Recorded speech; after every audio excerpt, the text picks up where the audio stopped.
is a story all about how I got to 350 plus pounds. I'd like to take a second to eat right now. I'll tell you how I became the fat prince of Sacktown.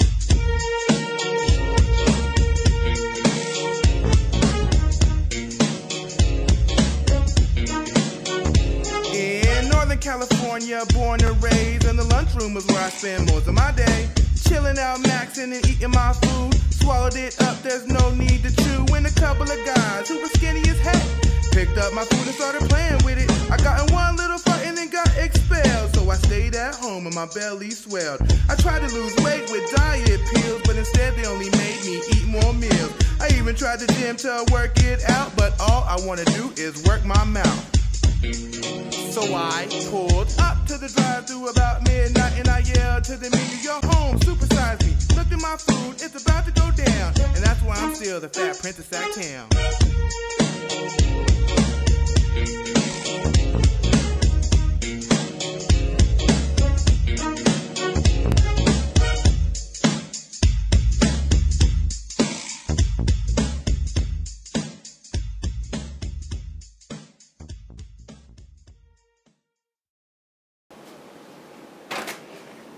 Hey, what up, NBC Cribs? Come on in.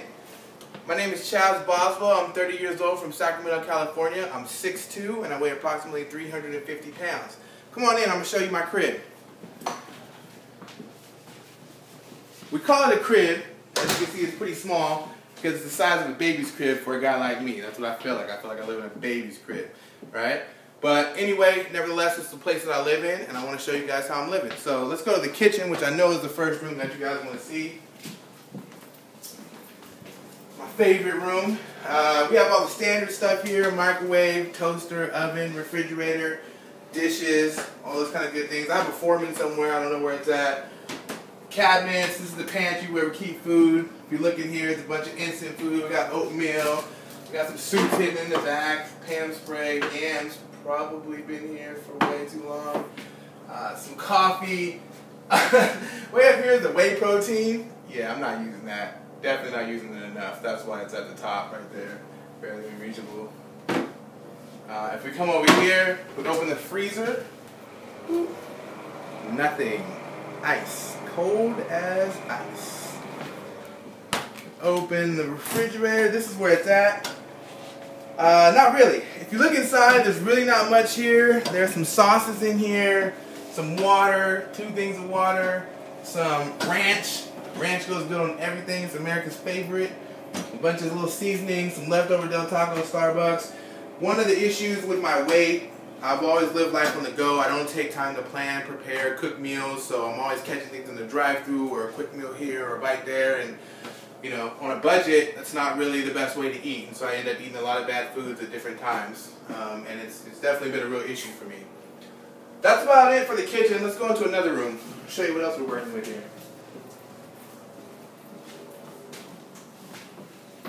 This is the living room, aka the war room. I actually share this small apartment with a few other folks.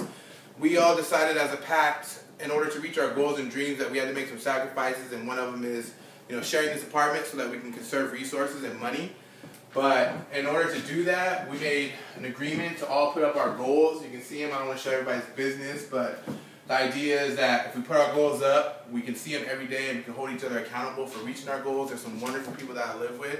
We just all need support in order to get where we're going, and I really believe in, you know, supporting each other and rolling as a team. So we do a lot of stuff in here. There's dance rehearsal practices in here. There's a hair salon in here sometimes. We have meetings and brainstorming sessions in here.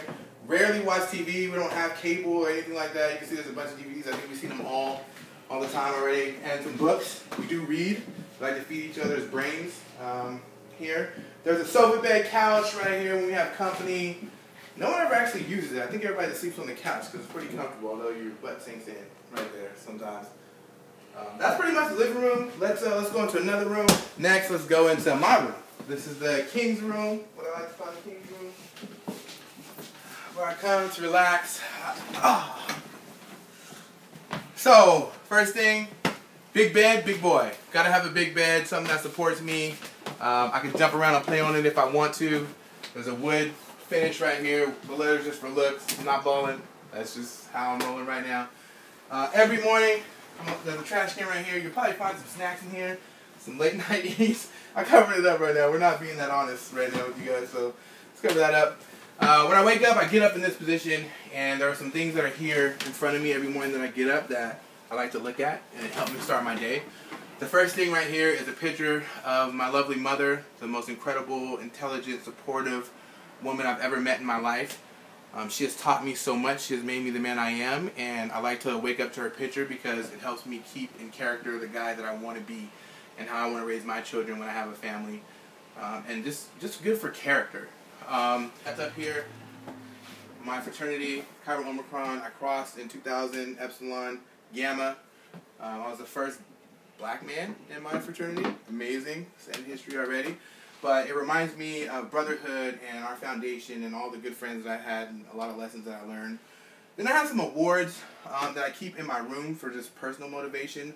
One is my first big award, or actually certificate, and it was for a substance abuse prevention specialist trainer. It allowed me to go around the country and train other people on prevention tactics, and that was big. I was like 18 when I got that. When I was 20, I became a president. I was the president 2 years in a row for the Resolve Lions Club. It was a great experience. I think I was one of the youngest presidents in Sacramento ever, and it was another one of those great opportunities that I got to have. Then I have an award from when I was a teenager for a drug education camp that I used to do. We used to take underprivileged young people, like I was at one point, out to an Air Force base and really teach them about how to make their lives better. My two favorite awards are actually on this side of the wall. I know it's kind of weird that they're over here, but they were given to me by the California State Assembly, and they're both about leadership. This one up here was given to me when I was a high school student, and it was for being an exemplary leader as a youth. And it really propelled me into wanting to be more of a leader. Like, it really gave me more confidence. This one I got last year as a leader, being a part of a program called the Nehemiah Emerging Leaders Program, which is really about people in Sacramento stepping up to help this community and advance it and to bring innovation and leadership and collaboration to the area. This picture right here is given to me on one of my birthdays by some of my friends, and they all kind of made little comments on there, and so it always reminds me of the people that I have in my life that are special to me. And that's pretty much it for the pictures. So the next thing I guess I should show you is my closet, right? You want to see how I'm living as far as how I'm wearing? Oh, you know what? Actually, I forgot an award. Let me bring this one up.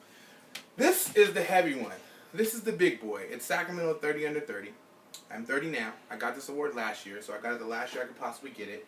And it means a huge deal to me because it's given by a group of leaders and more established people in the community that look at people and they say, you know, we feel like for people under the age of 30, you're really doing things for this community, and you're making moves and you're setting examples, and this was huge for me.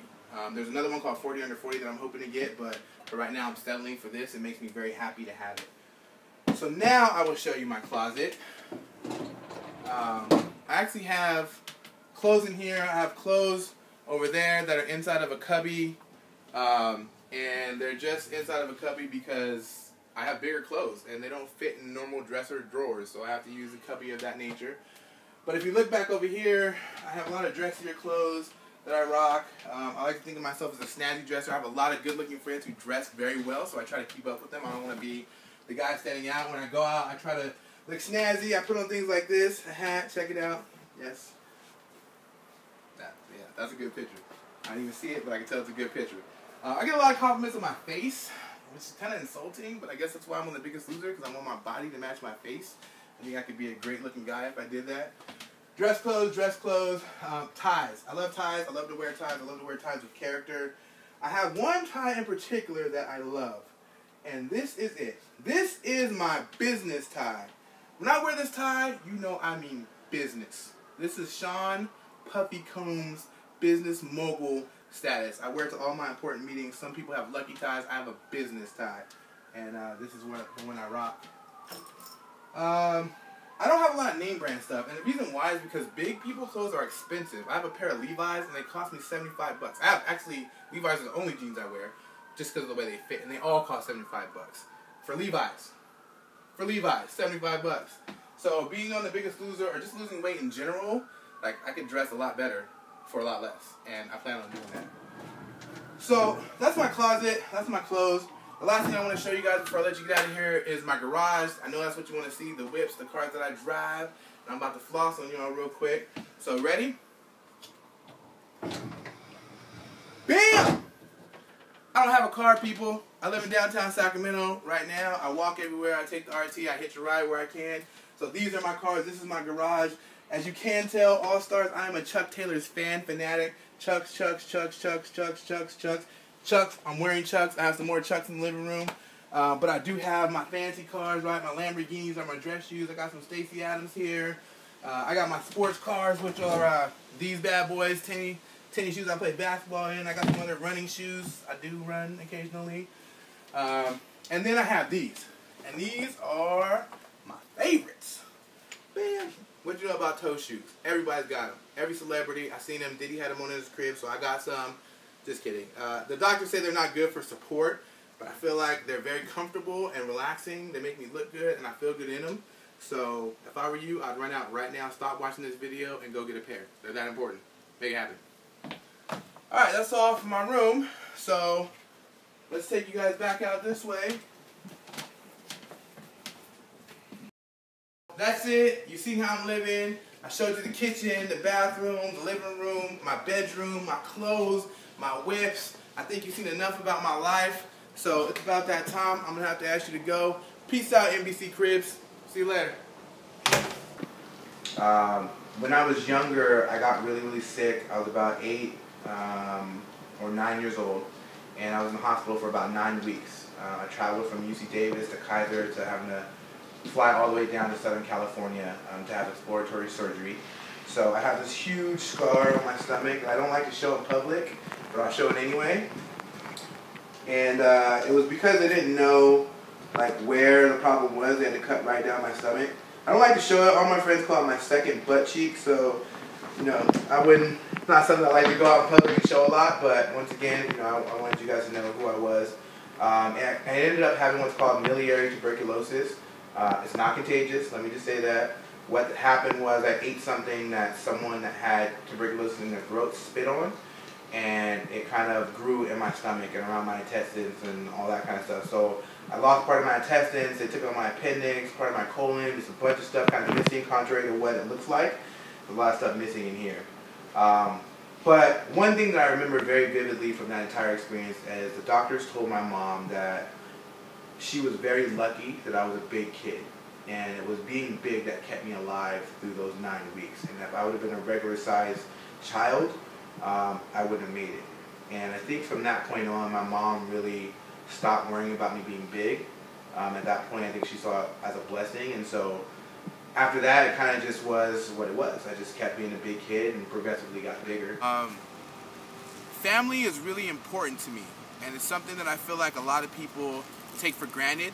I wish I had a bigger family, but I'm very satisfied with the friends that I have that I call family. And I think, you know, that's something that you can't replace. So I don't worry about blood. I worry about, you know, what are we willing to do for each other and how do we treat each other. And that's really what, like, these guys mean to me and a lot of other people mean to me. You know what I mean? You know what I'm saying? Yes, you know what I'm saying? Fat neck. So we're here at East Lawn Memorial in Sacramento. It's a place that I come to think a lot, to actually conversate a lot. It's also a place where 5 years ago I buried my best friend, Christopher Tam.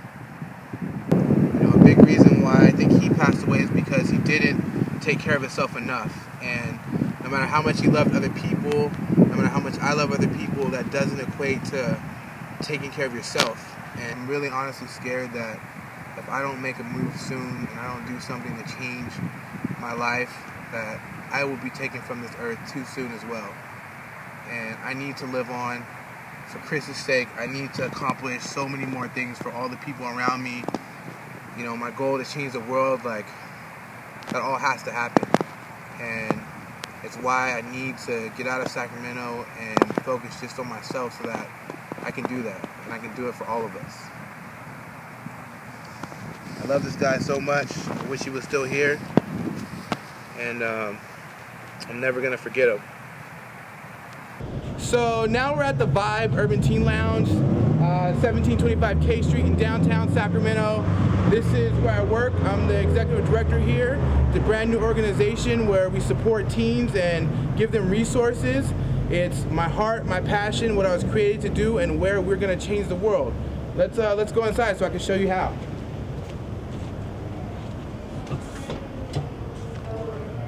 So this lounge was created about a year ago through many community donations and people putting in time and work. It's completely decorated and redone. We leased it from the Sacramento Housing and Redevelopment Agency for a very, very nominal price. Back here is what we call the war room. It's where we do a lot of brainstorming. It's also our computer room. We have 10 laptops that were donated by AT&T and Walmart. And young people can come in here and access the internet to get resources, to do their homework, to look up stuff. We use social media a lot to spread the word about Vibe.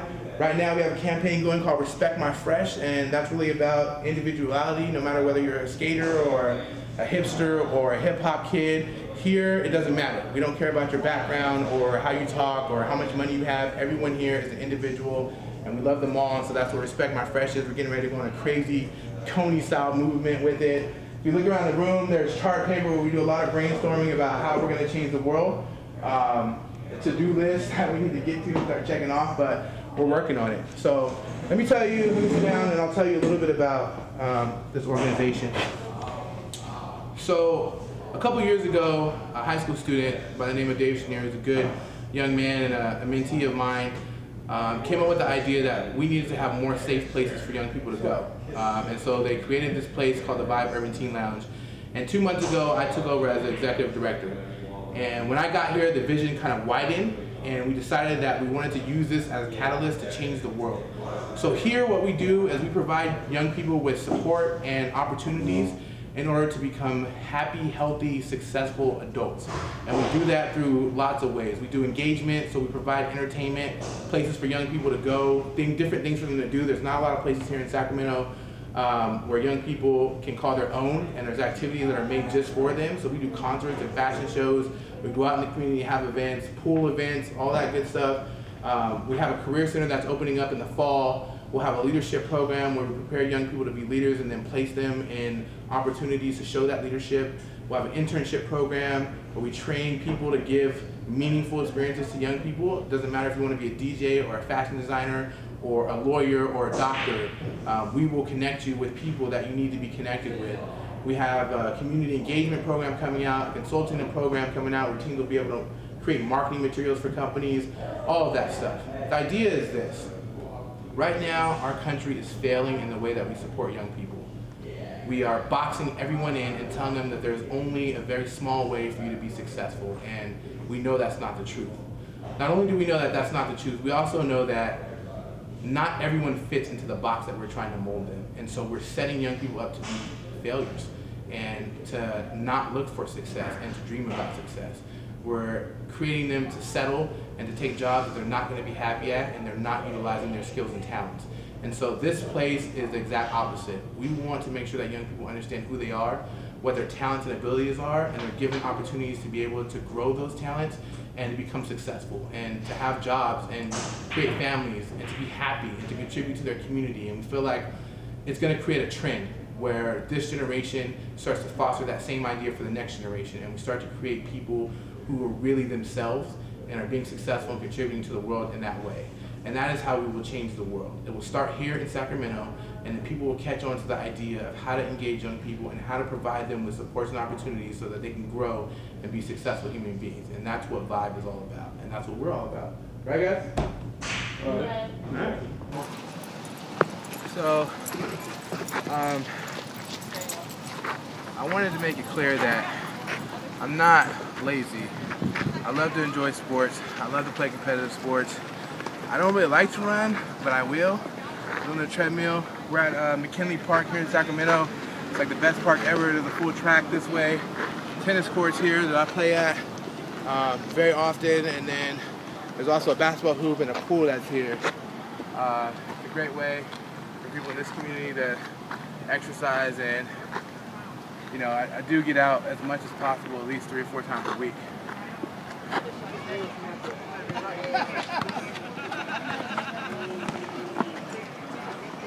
Ooh. Ooh.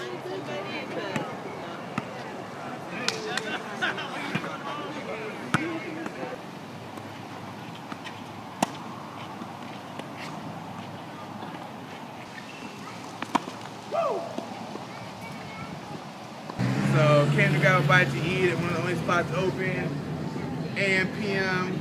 I know it's not the best spot in the world, but they say they got so much good stuff, and it's one of the only things open. So let's go in here, grab some food. What's going on, buddy? And you got those cookies? Fresh baked cookies. Oh man, it's not chocolate chips. It's not chocolate chips.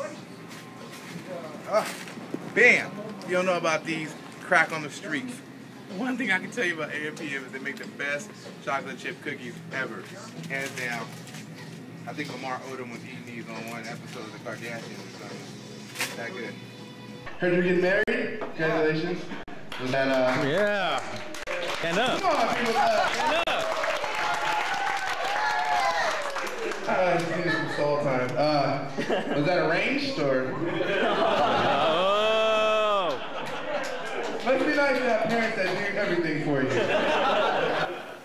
End of a long day. Everybody's gone. My friends who were helping me videotape, and I'm getting ready to go to sleep. I just wanted to say that I feel like I really deserve to be on The Biggest Loser, and I really need to be.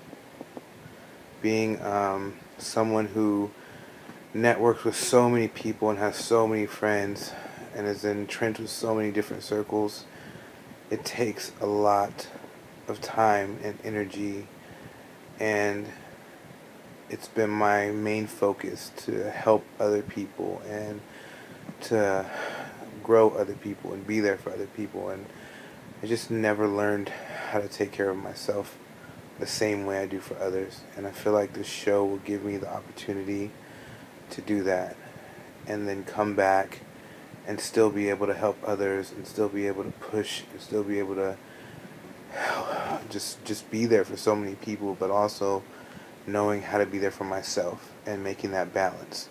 And I feel like it's really important for me to get away and leave Sacramento in order to do that. To not be able to pick up my phone, people call or respond to Facebook or emails, or just concentrate on me.